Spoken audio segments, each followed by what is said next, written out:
illustrious brand owners selling on the Amazon platform. This is Chris McCabe coming at you from e-commerce Chris, my consulting firm. After working many years with Amazon sellers and brand owners, I wanted to put together these suspension trend videos because we are consistently identifying mistakes, problems, bad ideas, and other things floating around the Amazon ecosystem that I want to point out, not just to say, hey, there's a pothole, don't drive into it, but also to steer you towards a viable solution in as many cases as possible, especially as we see a lot of 7 and sometimes 8-figure brands on Amazon making difficult decisions using the wrong bases or the wrong criteria.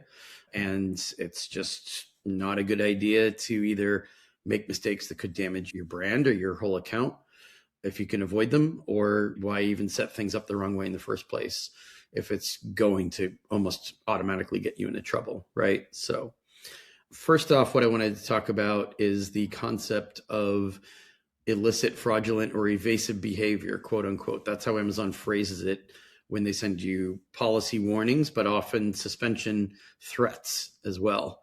And that's account level. That's not just something you did on one ASIN. It might be something you did on only one ASIN, but it leads to an account level action.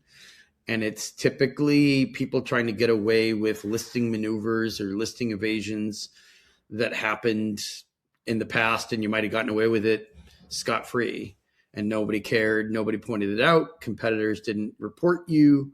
Amazon didn't find it on their own, and everything rolled along as usual. That's 2-3 years ago. That's not the way it is right now.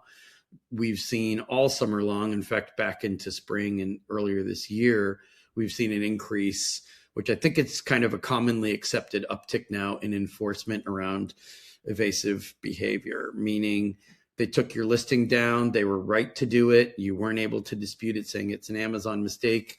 It was your mistake, putting certain claims into your detail page content. It could be image related as well. It might not just be written content, but maybe in your back-end keywords or in the title or in text or any content on the detail page, you were using certain terms that you're not supposed to use per compliance guidelines, but you wanted to get your sales rank up.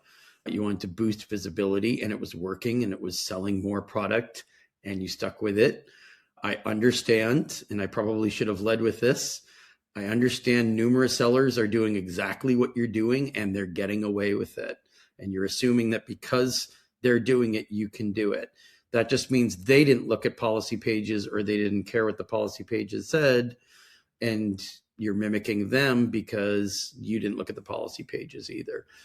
If you are the one who is caught, the excuse you cannot use is everyone else is doing it. I don't need to tell you that. I won't go into why that's a weak excuse that results in a denied appeal.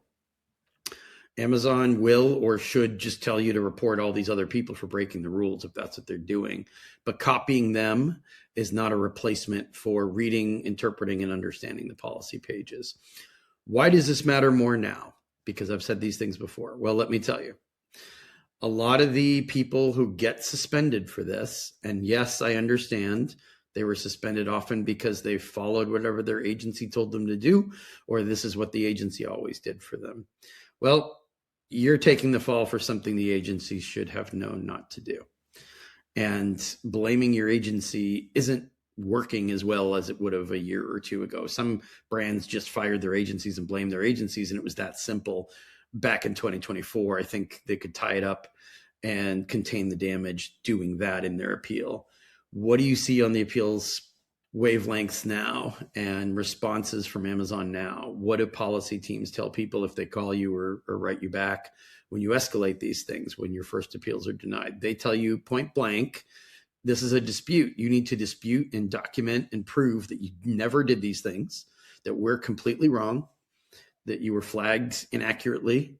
And if it was something you did accidentally, you need to prove to us that it was an accident, like a bulk upload that went bad, for example. But a data-driven cause or something that you were doing across all listings that happened to mislay some info, some inappropriate info on these particular listings or these ASINs. And I think Amazon finally caught up to the fastball where they understood that there were certain agencies out there. We don't need to name them. They've gone quite silent, as you must have noticed in social media, LinkedIn, whatever. In the last, I would say, year at least, there's a couple of agencies I'm thinking of off the top of my head. You probably already know who they are. Their entire reason for being was, instead of getting your ASIN reinstated on appeal, because that's difficult, right? I can tell you that's not the easiest thing to do. They would just make a new ASIN for you, right? Evasive behavior, number one. How many people do you know who were doing this, getting away with it? Maybe you did it, got away with it. They've caught up to that now. Now they understand that you're listing the same, not a different product, the same product under a new ASIN, right? And the listings aren't identical, but they're similar enough. Is this they're strengthening AI tools? Have they increased and improved their training? I mean, it's probably a combination of things, right? I'd lean more heavily on the AI tools piece first.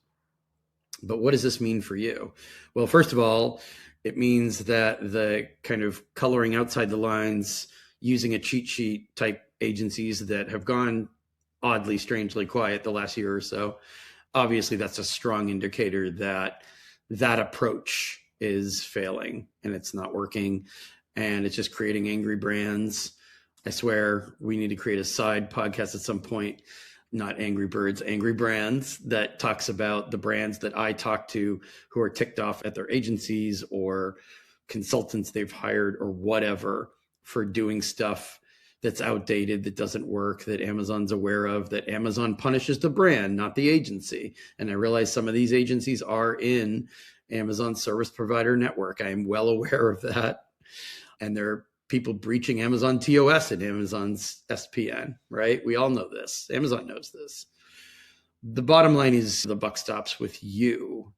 And you can't just hand the ball off to the running back and stand back and say, you take it as far as you can take it. I'm going to watch from here.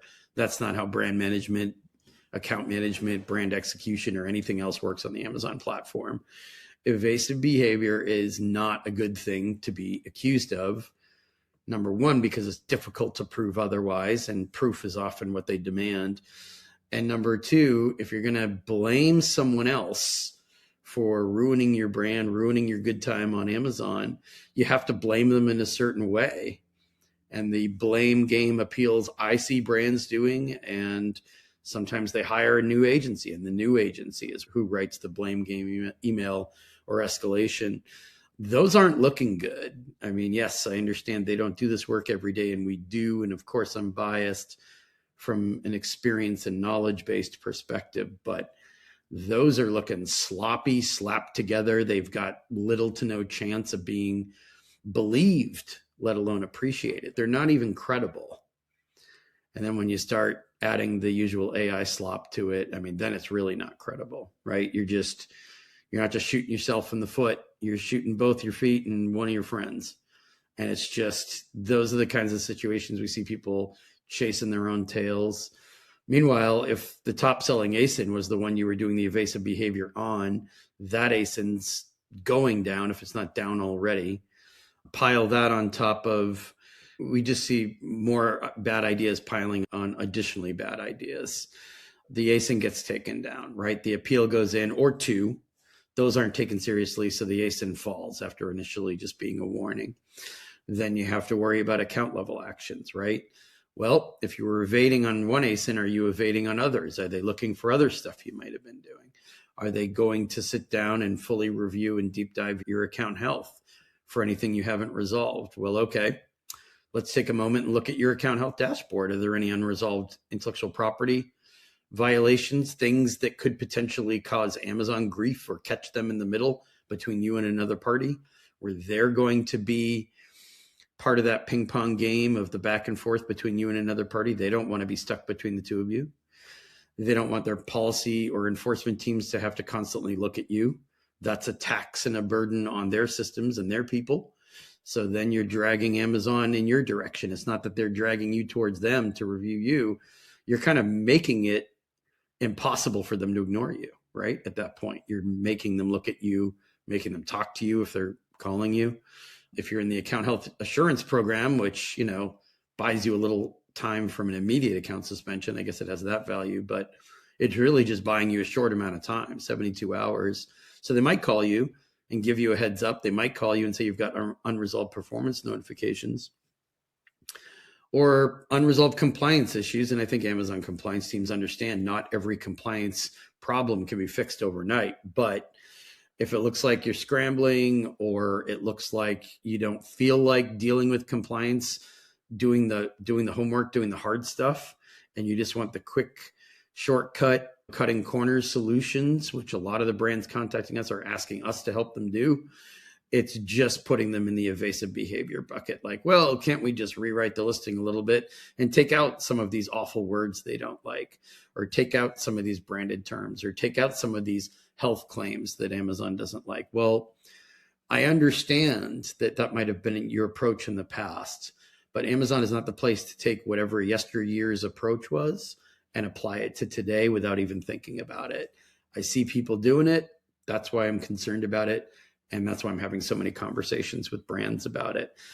We're knocking on the door of Q4 here. This is not the time of year to be playing games with these teams, with enforcement teams. We all know every August, enforcement teams into September, not just August, enforcement teams are in high gear looking for stuff they need to clean up before the heavier sales hit. It's a rational thing that they do. It's a regular thing they do. You can predict it like clockwork. That means you have to be on your horse and heading in the right direction now in order to get this type of stuff cleared up. If it's hard to clear it up or you're missing documentation, obviously you get it done the right way and take the extra time, even if it means missing a few days of sales. Because if the ASIN goes down, you could be missing at least a few weeks of sales. And if that happens October, November, most of the brands we work with, at least, not a good time of year to be hammering away at that. So get that addressed now. If you have questions on that, you could ask me or Leah. You can hit us up, support@ecommercechris.com. I would be happy to look at it and stop you from doing something that could turn into something terrible, of course, but also talk through some appeal strategies and get you going in the right direction. Thanks again for listening. See you next time.